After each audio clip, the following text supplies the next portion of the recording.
Okay, I got 1201. We'll start off with our 2020 High School Registered Apprenticeship webinar series on state and federal funding opportunities.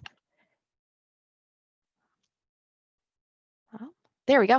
We'd love for you to introduce yourself in the chat box with your name and organization that you're joining us from. If you have any questions throughout the presentation, please enter them in the Q&A section of the webinar. A recording of the webinar will be added to FutureReady Iowa and to earnandlearniowa.gov at the completion of the webinar series at the end of December. Along with the recording of the webinar, additional resources with the PowerPoint presentation that we'll be using today will be added as well. Well, let me introduce today's presenters. We have Kyle Whitaker from Iowa Economic Development Authority, Zach Boren from Urban Institute, Kathy Liggett from Iowa Workforce Development, and myself, Amy Beller from Iowa Workforce Development. And then we will open it up for a question and answer. So I'm going to kick it over to Kyle Whitaker with Iowa Economic Development to tell us about funding opportunities on the state front. Good afternoon, everybody. Thanks for joining us today. As Amy said, my name is Kyle. I work with Registered Apprenticeship Program grant funding within the state of Iowa, primarily focused on state programs that were due to some legislative action that we'll review here today. And we have two different ones we're going to talk about. That we're going to take them in chronological order as far as when they were approved and became available in the state. And I'll kind of talk to you a little bit about the differences between them as we go through the presentation. So Amy, if we want to go to the first slide. The first one that we'll talk about today is 15B. This program provides $3 million in annual funding for registered apprenticeship programs. This was actually passed by the Iowa legislature in 2014, and the funding came as a result of the Iowa Apprenticeship Act. And so the grants themselves are non-competitive grants, and the funds that are available through the grant itself are to be used to cover the cost of maintaining and conducting a registered apprenticeship program. So this is an ongoing program that if you have registered apprentices in a program, you can actually apply for this each year. And we'll talk a little bit about timing and some of the details of that here in a moment. One of the key things to differentiate this particular grant and the one that I'll talk about here in a minute, like I said, this is an annually available grant program. We have another one called 15C that I'll be covering here shortly, and that's for new startup apprenticeship programs. So there are some specific criteria with that one, but important to note that no matter what occupation that you choose, grant funding is available under 15B, provided it is a registered apprenticeship program. And that's the next point you see on the slide here. You would have to go through the registration process with the Department of Labor Office of Apprenticeship, and we award the grants to either what are considered sponsors or lead sponsors. A sponsor is any employer or organization that would apply for funding that has a registered program. A lead sponsor is like a trade labor employee organization or a school that actually represent a group of registered apprenticeship sponsors. So I'll give you an example. If you have several small employers that may have one or two registered apprentices, they may opt to use a third party to provide their classroom training and also to help manage some of the ongoing paperwork and that sort of thing associated with a registered apprenticeship program. In that particular case, if that small employer is working with that larger organization, that organization would be the lead sponsor and they would apply on behalf of that smaller employer. So kind of a couple different ways we take a look at that, and that kind of gives you a perspective on what a lead sponsor might look like. Okay, Amy, if we can go to the next slide. So in terms of the 15B funding, can we go ahead and go to the next slide, Amy? There we go. The application window opens January 1st to February 1st each year. And the grants are actually awarded based on activity from the prior calendar year. So in the case of, we're right at the end of November this year, any programs that had registered apprentices active, or if a program had apprentices that actually journeyed out in 2020, they would actually be applying for the funding for the 2020 calendar year as of January 1 of 2021. So basically, you're always looking back on the funding application window that you're applying for. So the grants, as I mentioned earlier, are on a reimbursement basis, which that basically means you would actually purchase or invest in certain things. It may be training, it may be equipment, that sort of thing. You would actually purchase and pay for that, and then you would be reimbursed under the grant funding level that's approved after that expense has already been made. To give you perspective on 15B, in 2020, we had grants awarded to about 500 programs in the state of Iowa, supporting over 5,900 apprentices. There are about 7,700 registered apprentices in the state of Iowa in total. So as you can see, we do fund a large proportion of those under the 15B program each year. Okay, maybe if you want to go to the next one. So the next one that you see here is 15C.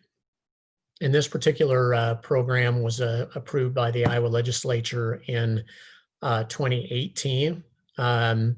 It's part of FutureReady Iowa legislation, and this was put in place really to support a goal of having 70% of Iowa's workforce that has some sort of post-secondary training and education by 2025 to meet projected workforce needs. And Kathy's going to go into a lot more detail on that in her presentation, but just want to give you that perspective on the program. There's $1 million available under this particular program. And in terms of eligibility, like 15B, it does have to be a registered apprenticeship program through the Department of Labor Office of Apprenticeship.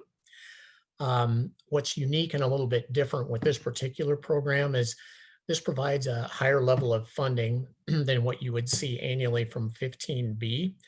But the reason that's in place is because we want to help with startup expenses with a newly established program, or you may also have a program that's in place, but you may be adding a new occupation. In both of those cases, there's probably a higher a capital need, investment need in order to get those things up and running. And so that's why the funding levels are a bit higher under this particular program. The application window is the same. It's January 1st to February 1st. A couple of unique criteria here. You must have 20 or fewer registered apprentices as of December 31 of the prior calendar year to the application window. So I'll give you an example again based on current year. If you were to establish a brand new registered apprenticeship program in 2020, or if you have a program but you've added a new occupation to your registered apprenticeship program and you have 20 or fewer registered apprentices, then you would be looking at applying for funding under 15C based on that prior year activity. And again, you would apply between January 1 and February 1. Amy, if we can go to the next slide. One of the other criteria that's important with this particular grant program is it does have to be in a high demand occupation. And high demand occupations are set by the Iowa Workforce Board, working along with our community colleges here in the state. And they take a look at a couple of different key criteria in order to determine a high demand occupation. And one of the big ones is, as you would expect from the name, it is one that we have a strong demand within the state for people to fill open positions. So that's a key criteria. The other one is we look at a wage rate. We want to see as much as possible, at least for funding under this program, that it's a living wage rate, and that's been set at a minimum of $14 per hour in order to qualify as a high demand occupation. So if you have an occupation, I'll use an example, like an electrician, heating and cooling dealer, that sort of thing. Those are a couple of occupations that would be on the list. So as long as you have a newly established program and you have one of those high demand occupations, you'd be eligible to apply. You can apply for up to $25,000 per occupation. And the grant cap under this particular program each year is $50,000. So you could apply for up to 2 occupations at $25,000 each under this grant program. And again, the important thing here to realize is this particular grant is only in your startup year, so your first year with that high demand occupation, and or you could have added a high demand occupation. And again, you must or your cap is 25,000 per occupation for funding level. Again, we're looking at startup expenses under this particular grant program. So again, some of your key categories would be equipment that's used by the apprentice, some of your training expenses. If you're using a third party for training, you might be sending them to a local community college or something like that. Those expenses can be submitted for reimbursement as well.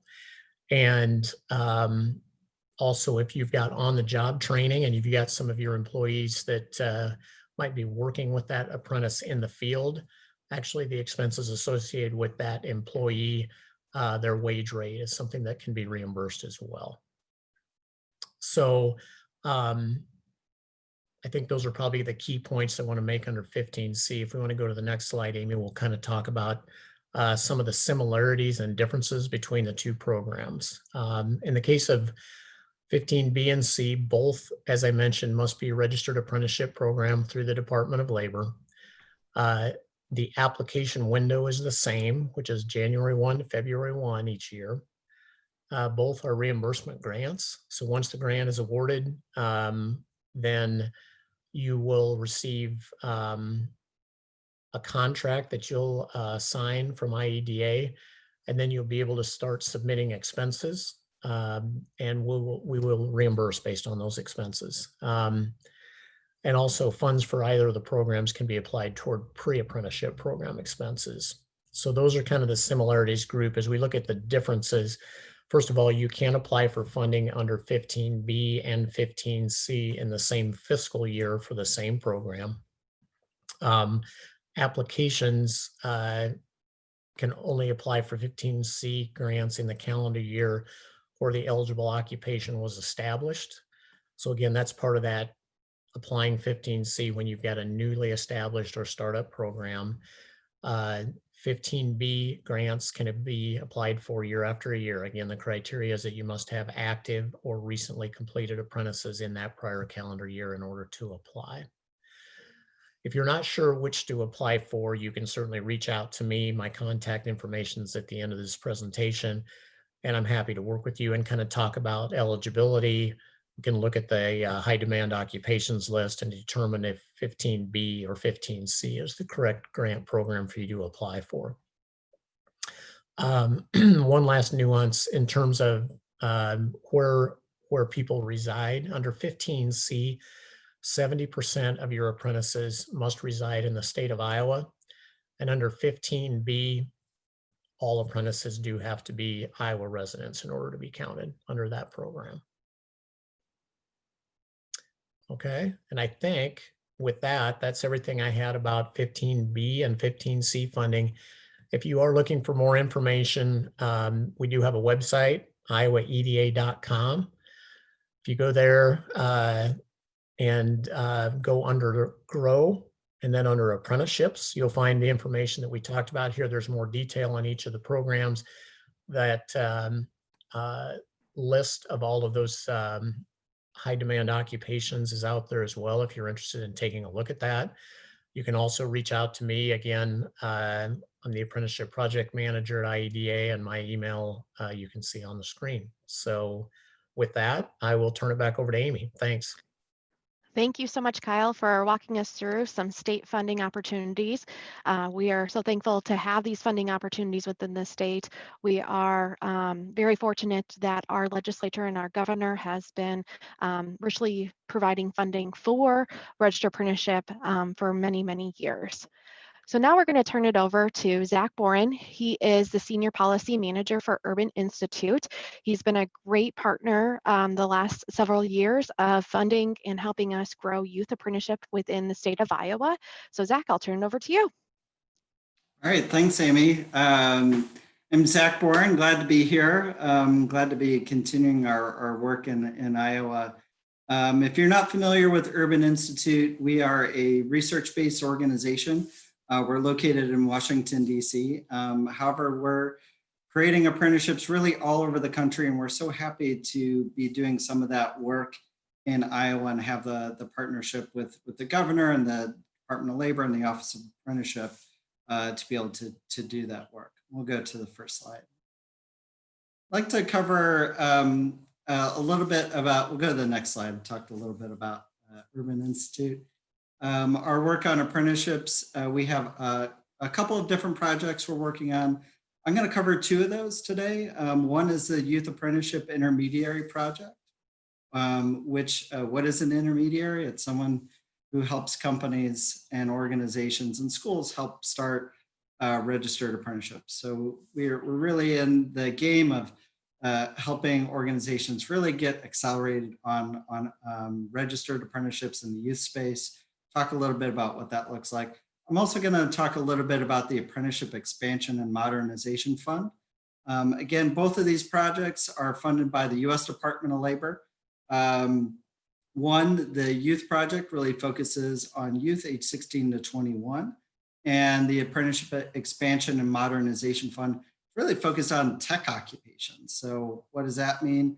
We're really talking about tech in manufacturing, and tech, as most people know it, IT, your folks that are doing your help desk, doing cybersecurity, all those great things. And the last thing I really wanted to just kind of mention, and you can find it at our website at www.urban.org, is the competency-based occupational frameworks. This is really just a really neat resource.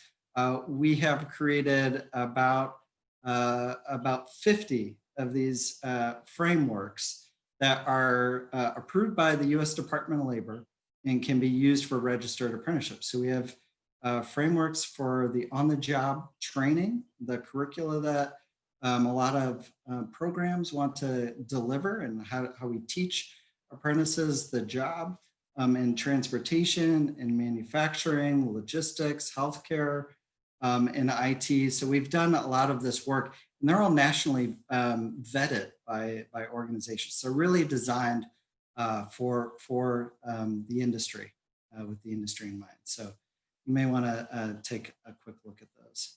Let me talk a little bit about the Youth Intermediary Project. We'll go to the next slide. This is the project we've had the most work done in Iowa. It's really about increasing the number of youth in registered apprenticeships. We've worked with quite a few of the high schools in particular. So today there's about 34, 35 high schools that are sponsors of registered apprenticeships. So we've been working with them and the employers that actually employ those apprentices. Our scope is really to advance youth apprenticeship in a variety of different industries. This project is not focused in on one particular industry.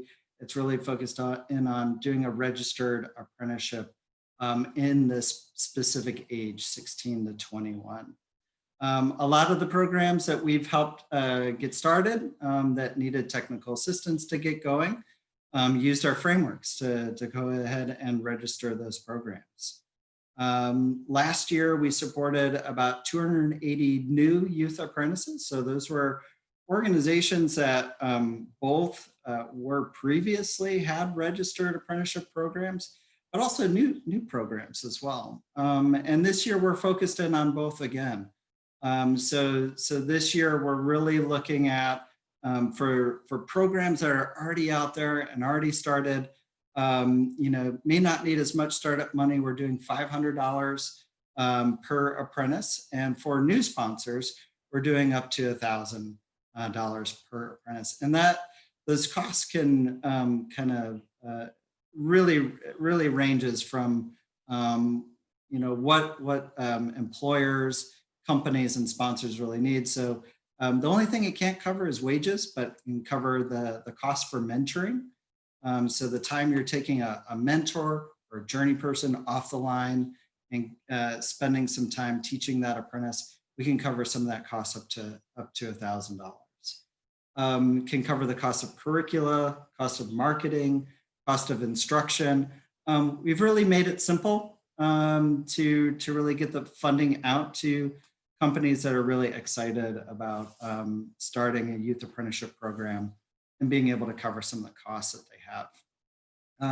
You may check out our Iowa case study in particular. It's on our website, again, urban.org. You can find the Iowa high school apprenticeship model. Really talks about the model where students are going to be getting a lot of the classroom instruction is going to be delivered at the high school, and the on-the-job learning is happening at the workplace. It's something that's really innovative, that's true to Iowa.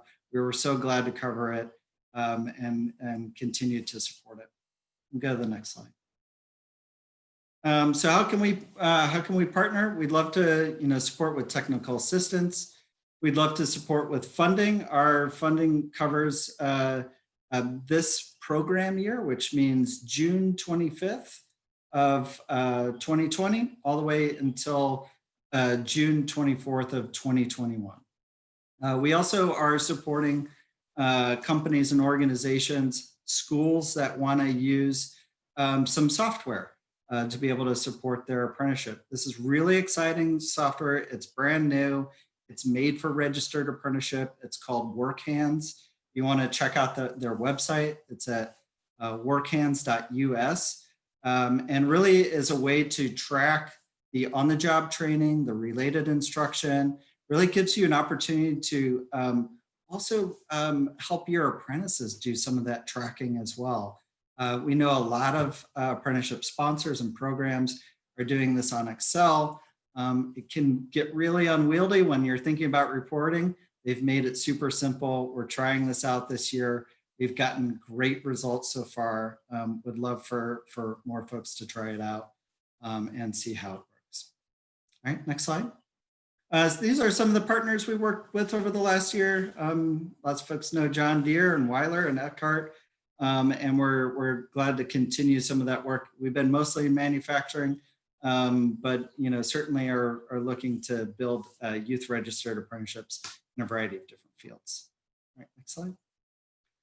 So this is our tech project. This is not focused in on youth. It's focused in on tech occupations in manufacturing and in IT. We'll go to the next slide.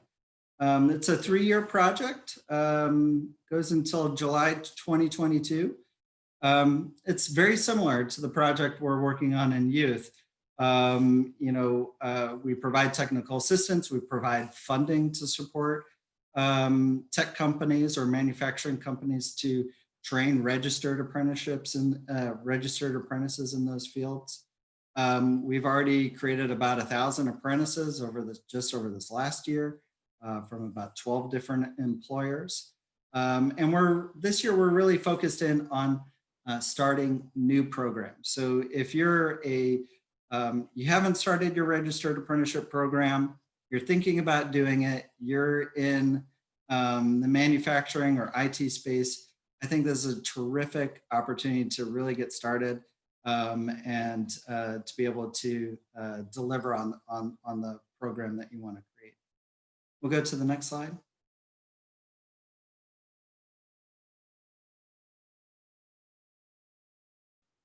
So we've been working with a variety of different companies this year on the tech project. We've been working with both very large companies. So we worked with companies like Google to start their first registered apprenticeship program. It's really exciting. But I am so much more excited about working with a small tech company We worked with a small tech company in Florida called Paragon Cybersecurity, another one in Illinois called Evanston Tech. These are one-person CEO and president shops to be able to start their tech apprenticeships and to be able to support them with a bit of funding as well. So we do those connections between employers with community colleges.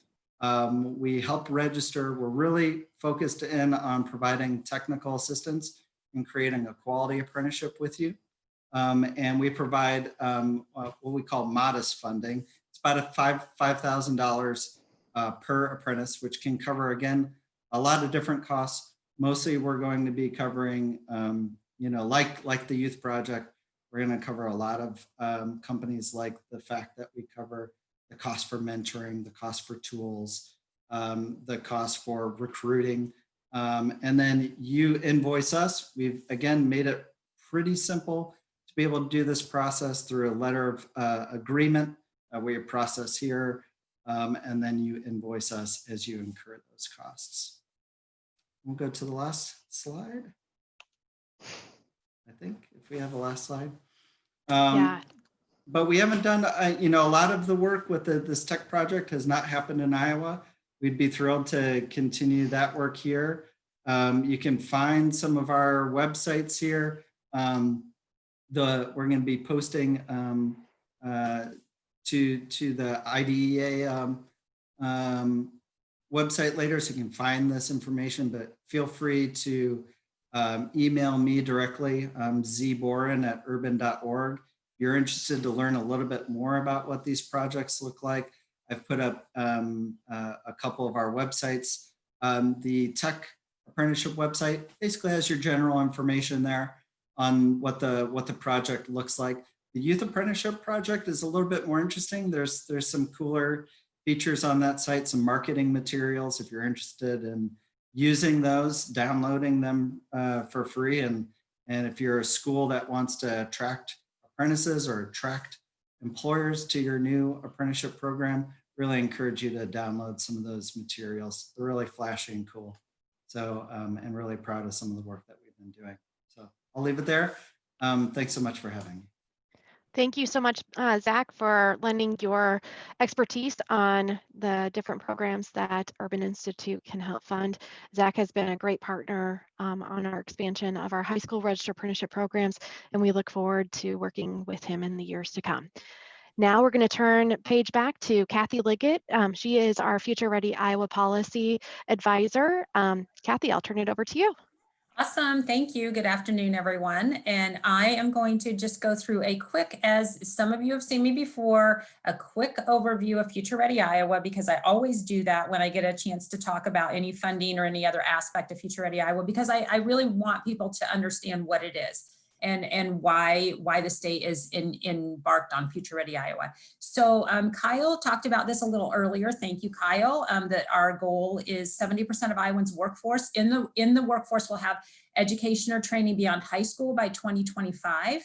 And this is just to say that a lot of work went into formulating what are the strategies for FutureReady Iowa and how are we going to do this by a task force that worked for almost a year in 2017 and represented multiple different stakeholder groups. So go ahead and switch, Amy. I always like to share a few reasons. There are many reasons for FutureReady Iowa, this initiative, but I'd like to share a few just so hopefully you can connect to something in this initiative. And one is because it's projected that 68% of the jobs in Iowa will require training beyond high school by 2025. So we want to be prepared for that. Next slide, Amy. And also in one of the high priorities is to address Iowa's skills gap. We have a very large skills gap in Iowa when we're talking about the work that requires up to an associate's degree. So it could be an apprenticeship, it could be a diploma, it could be a certification of some kind. But so many of these jobs that require the education that is up to a 2-year degree. Go ahead and switch, Amy. 53% of the jobs in Iowa require up to a 2-year degree, yet our workforce only has 34% of the people who have that education and training. So really wanting to close that gap in Iowa is also a priority of FutureReady Iowa. Okay, next slide. And then one more reason, because annually when Iowa Workforce Development, when the LMI department surveys employers, typically more than 50% of the employers share with us that they have applicants, but the applicants do not have the qualifications that they need. They don't have the skills they need to do the job. So again, we want to close this gap and bring education and training closer to employers and employment so that we can fill and exceed what we're looking for in our workforce. We want companies to come to Iowa because they know we can adapt and provide a strong workforce. So go ahead, Amy, just a few reasons about FutureReady Iowa. So the goal is 70%. Where are we now? We are at 60.2%. And you can see we've made some progress in the last year. You can see over on the side that we count all of these things: trade certificates, vocational training, associate's degree, all of these count toward our goal. And so we want to expand opportunities for everyone to help meet this goal and go beyond. Go ahead, Amy. So I also wanted to point out, FutureReady Iowa had, the Alliance came up with 5 strategies. And I just wanted to highlight this because quality pre-apprenticeships and registered apprenticeships are part of one of the strategies, the 3rd strategy, which is expanding work-based learning experiences. So again, just to demonstrate that registered apprenticeships and pre-apprenticeships are a high and huge priority for FutureReady Iowa and something that we're really excited about continuing to support. And Amy, go ahead. Okay, and then as I mentioned, strategies, the first strategy was to provide some funding resources. Kyle talked about the 15C funds that came with the initial FutureReady Iowa legislation. The one I'm going to talk about that is related to registered apprenticeship is the Employer Innovation Fund. And it's kind of a indirect way to support registered apprenticeships. So I'm going to go through this information and then certainly let us know if you have any questions. So the Employer Innovation Fund was designed to encourage employers, community leaders, and others to identify local needs and then develop plans to resolve those. And then also to raise or to invest local funds to support whatever those initiatives are. So the Innovation Fund is a match by the state. So it's run a little bit differently, that people can apply and say, we have $25,000 we're going to put towards this. So we're asking the state to match that at $25,000. So we have a total of $50,000 for our project. And I'll go through more of that. But the other thing is that the focus of the Innovation Fund is addressing barriers beyond tuition and fees that make it difficult for people to participate and complete education and training beyond high school. We're looking for creative and innovative local solutions. Go ahead and switch, Amy. And with this fund, applicants can request up to $50,000. I think we've had 1 year of grants for the Employer Innovation Fund. And I think that our smallest request was to match $1,500. So they wanted a total of $3,000. And we certainly have had many requests for $50,000 that were matched. Employers, there must be a connection to high demand jobs. And so I wanted to mention on this again, and like Kyle covered with the high demand jobs, there are specific jobs that are deemed that for the 15C funding. For the Innovation Fund, when you apply for the Innovation Fund, you just have to be able to cite local, regional, or state data that helps demonstrate why the occupation that you are wanting to support is high demand. So the Innovation Fund gives you flexibility to address high demand needs in your local area that may not be on a state list. Employers must be involved. It's the Employer Innovation Fund. So you have to the application needs to be from an employer, just as registered apprenticeships are employer-driven models, or it has to be from an organization that is working in partnership with an employer.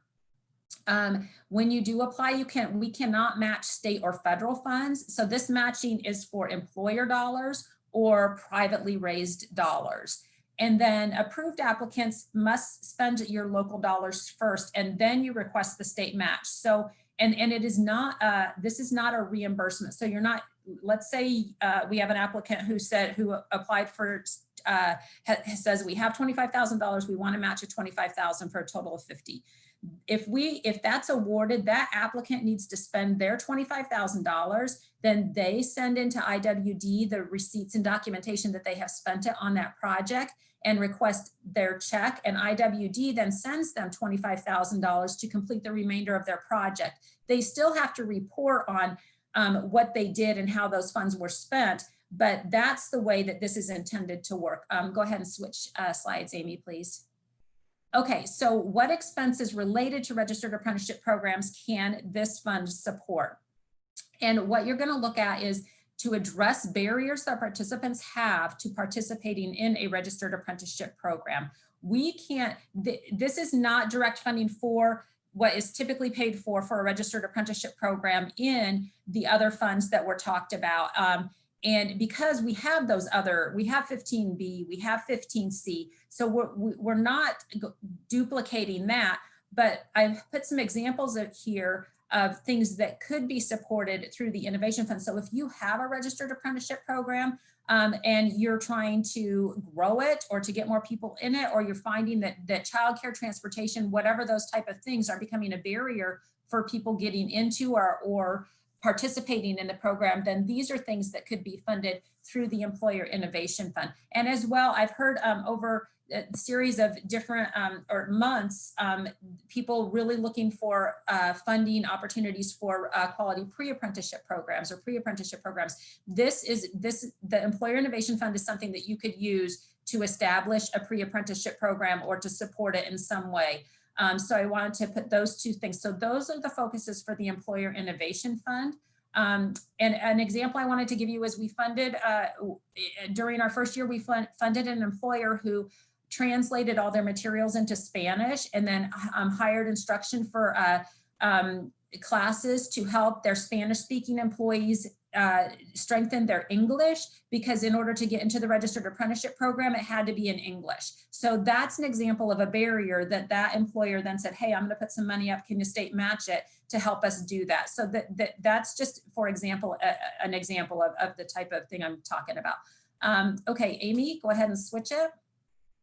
So just a little background on what's coming up for you to look forward to is the state first funded, they first appropriated $1.2 million during the spring 2019 legislative session. That was the first time that this program was funded. It was passed in the year before, 2018, like Kyle mentioned, with the FutureReady Iowa legislation.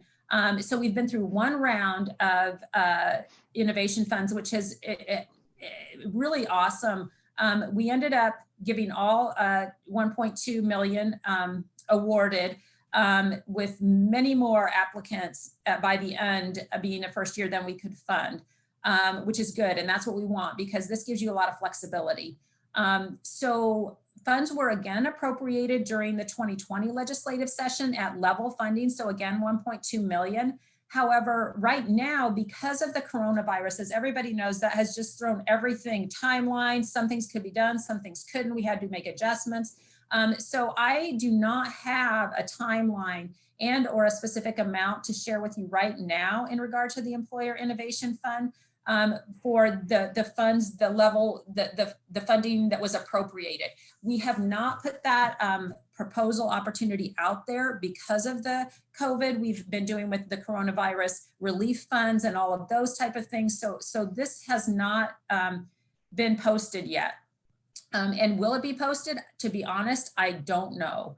I hope so. I don't know if they'll say, you know what, this is kind of a lost year and we're just going to roll it over to the next year, or if it will happen yet in maybe January or some time frame like that. So the best I can do is tell you to stay tuned. So on the timeline, again, I don't know. And as soon as I know, I'll be sharing it through our FutureReady Iowa emails and connections. The other thing is, the reason I don't know if it's the entire 1.2 million is because Another fund was passed, another opportunity through FutureReady Iowa this last session, and it's the Child Care Challenge Fund, which is also, it's kind of another segment of employer innovation granting. And that is to support communities who are trying to address childcare challenges for employment. And that will also be a matching fund, but it will, the rules haven't been written, so we're yet to see what the exact specifics of. But so the money may be divided between the two. I just don't know. So I'm certainly waiting for direction. So my best advice for you on this is to, if you haven't, is to sign up at www.futurereadyoiowa.gov. When you go to that website, it can pop up and you can sign up for emails. We don't inundate you, at least I don't think we do. But we do announce our funding opportunities that way, as well as they're always announced through a governor's press release. So if you get governor's press releases, certainly when we have these come out, we share with our partners at IEDA and Department of Education to share. But my best way of making sure that you're alerted is if you get that email, because we will send it out that way. So, so I'm just saying, stay tuned, know that this is an option out there. And certainly consider it and let me know if you have questions at all. So I think that's it. Do I have anything else, Amy? I think that's it. Thank you. Perfect. Well, thank you so much, Kathy, for leading us through some other registered apprenticeship funding. Now we're going to turn over to some federal funding that Iowa Workforce Development has through the State Expansion Grant 2020. So underneath the state expansion grant, we have what's called business incentives. There are different ways that you can apply for these business incentives and braid the funds that other individuals on this webinar have spoke to you about before. We do not reimburse for the same expenses. So we do talk in amongst the team here to make sure that expenses underneath one program have not been submitted for another program. So first of all, with the business incentives, you can apply for this incentive if you are a healthcare or agricultural business. When we mention this, the standard occupational classifications, or the SOC code, would be one of the following codes that we have up on the screen. So it could be farmers and ranchers, medical and health services managers, life and physical science, social science occupations, community and social work service, healthcare practitioners and technical occupations, healthcare support occupations, protective service occupations, childcare workers, farming and fishing and forestry occupations, dental and I'm going to slaughter that, apathetic laboratory technicians and medical appliance technicians, and ambulance drivers and attendants. This list is mostly inclusive of all the industry occupations, but if your industry occupation does not align with one of these given occupation SOC codes, we will take a look and see if we can apply the funding to one of the other occupations. The second way you can apply for the business incentive is the industry affected by COVID-19. We decipher industries affected with using labor market information. Labor market information, we look to see at least 15% of the pandemic-related unemployment initial claims as it relates to the 2019 covered employment of the month prior to the application. So in layman's terms, we're looking at unemployment claims to see if it was related to the pandemic. If that claim is at least 15% of how many employees were in that given industry, we have a list of all the industries that we look at to see, does it relate to 15% or greater? If it relates to 15% or greater, then we put them on the list. Each month that list changes. So we look to, if you apply in September of 2020, we look to August of 2020 to see if your industry was included on that list. The list of the current month's data is located at earnandlearn.iowa/business-incentive-application/form. But if you go to our earnandlearn.iowa.gov and go to the contact page, then you'll be able to find this application form as well. The third way you can apply for the business incentive is through a registered apprentice being affected by COVID-19. We ask for some documentation to show how this individual has been affected by COVID-19. Examples could include that they have applied for unemployment benefits or currently receiving unemployment benefits, but then looking and maybe has been hired or have a letter of intent to be hired by a given registered apprenticeship sponsor. Or we can get a personal statement from the registered apprentice affirming the change of employment due to COVID-19. An example of this could be that somebody is changing career opportunities, say that they were in the restaurant or hospitality industry, and they have decided that they want to switch to the medical industry and go through a registered apprenticeship program. We just have to see that transition as what happened within COVID-19 in order to approve the benefits. Some additional requirements, like the other programs that you've heard today, you have to have a program and the apprentice registered with the U.S. Department of Labor Office of Apprenticeship before applying for the incentive. The incentive is $1,500 per an apprentice. That apprentice must have started their program on or after July 1st of 2020. And we confirm that by looking at their application form, or what's called the ETA 671, to show what date they signed their application form. If an industry is applying underneath the industry affected, the industry must be on the approved industry list, like I mentioned before on the prior screen. We also have to have that attached apprentice ETA 671 or that application form to the application so we can confirm that that registered apprentice is in the system. We do also talk with U.S. Department of Labor Office of Apprenticeship to confirm that apprentice is actually in the system before we grant the application. Iowa Workforce Development, just like I mentioned, does look at that application form. Funds cannot be used to cover expenses that were also submitted to another agency, like I mentioned at the start of the presentation. Only registered apprenticeship sponsors that are in Iowa are eligible for this funding. So the registered apprenticeship program has to be registered within the state of Iowa and in an Iowa company. The funds are available from July 1st, 2020 through June 30th of 2023, unless all funds have been depleted before that given date.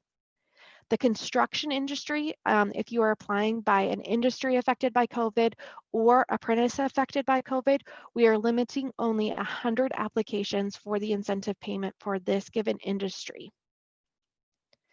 What can you use this incentive to pay for? A lot of the same incentive uses are the same as the other programs you've heard today, but there are some differences.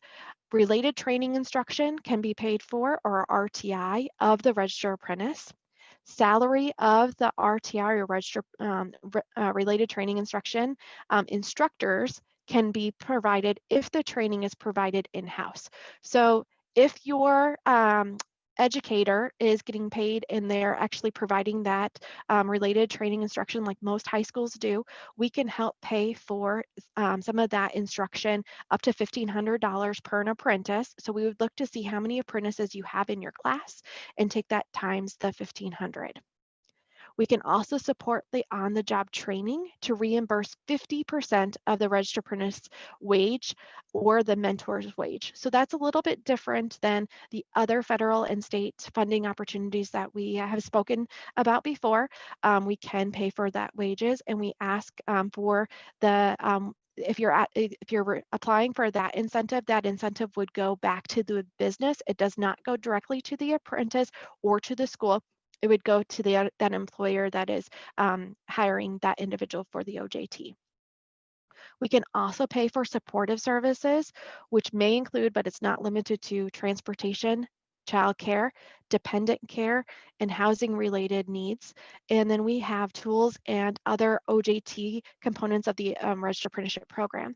So we will really work with you to decipher what is the best option for you as either the school or an employer. And we can talk about the other related funds that you could apply for so you can braid and make the best use of all the funds that are out there for registered apprenticeship. The business incentive will be reimbursed to the party who has paid the initial cost for the allowable expense. So if you are out there and the apprentice has paid for transportation to and from the registered apprenticeship OJT, then we would reimburse that apprentice for that funding instead of the school or the employer. But if the employer paid for the tools,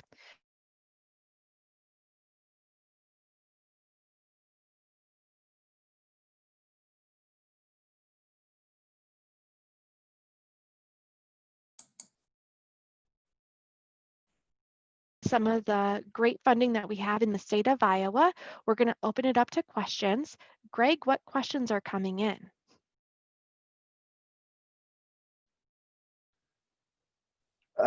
There's a second one. The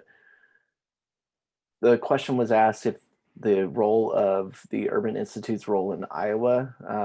They're asking, are you able to partner with us as a school directly, or does that happen through IWD or IEDA? Sure, I'm glad to take it. We partner directly with schools and companies. So there's, loose affiliation where, Amy and I will talk about, what companies we're working with, but generally it's just handled between myself and the company and myself and the school and our team here at the Urban Institute to help partner on technical assistance or funding or the software that we talked about earlier. And I should, and if you don't mind, I should just mention, like Amy was, discussing a little bit before, was that, our funding can be combined with other funding in the state. So it's not exclusive that if you work with the Urban Institute, you can't work with Iowa Workforce Development or other funds that are offered in the state. They can be used in a complementary way, but they can't pay for the same costs. That's the only catch. And so we do work with companies and schools to help figure that out. And one thing that Office of Apprenticeship does once your program is registered, they give you an email with all of our contact information. So you can contact each of us directly, or we can jump on a call all together to explain how the funds can be used and really work with you to figure out how to braid all the funds together.